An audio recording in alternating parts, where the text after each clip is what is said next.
准备200克大黄米面，加入50克糯米粉、15克白糖，混合均匀。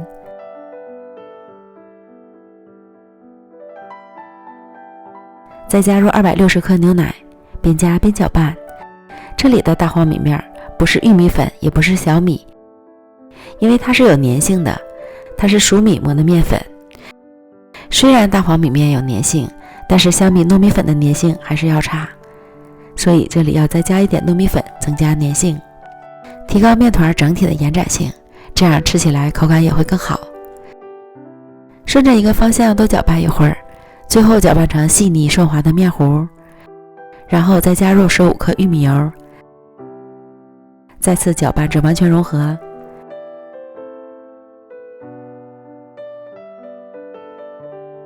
看一下浓稠度，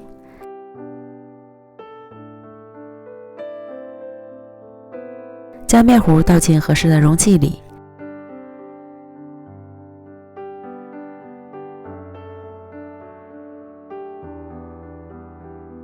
凉水上锅，上气后蒸20分钟。接着来做馅料，在料理机里倒入60克熟的黑芝麻、40克熟的花生仁，15克白糖，打成粉，时间不要打太久，小心变成芝麻酱。带一点细小颗粒，吃着口感会更好。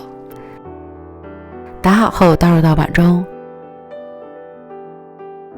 再加入40克蜂蜜，增加粘稠度，这样更方便包制，拌匀成为较湿润的状态。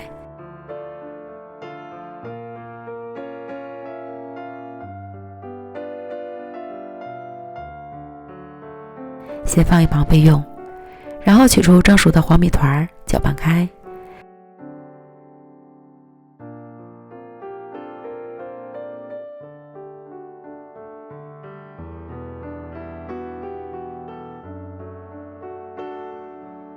等晾至不烫手了，取出面团，戴上食品防尘手套，再抹一点薄油，开始揉面。案板上要记得铺好保鲜膜防粘。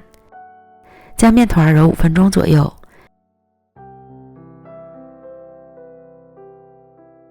面团变得细腻光滑，并且具有延展性，可以拉出薄膜，像这样即可。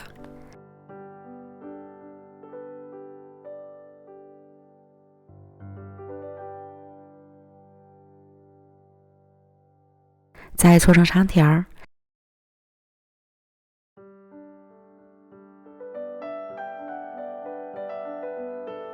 下成大小均的面剂，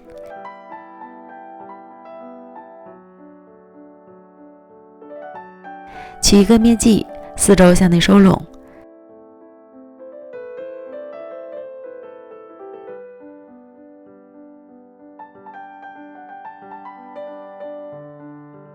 再按成中间稍厚、边缘薄的小饼，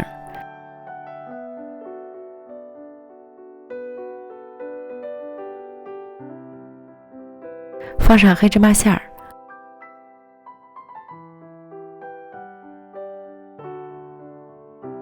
虎口收拢法包好。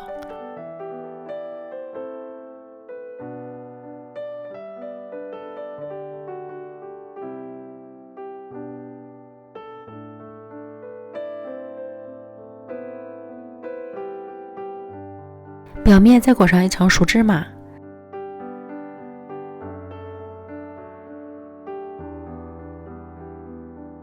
再揉一揉，使芝麻粘得牢固些，这样美味即成。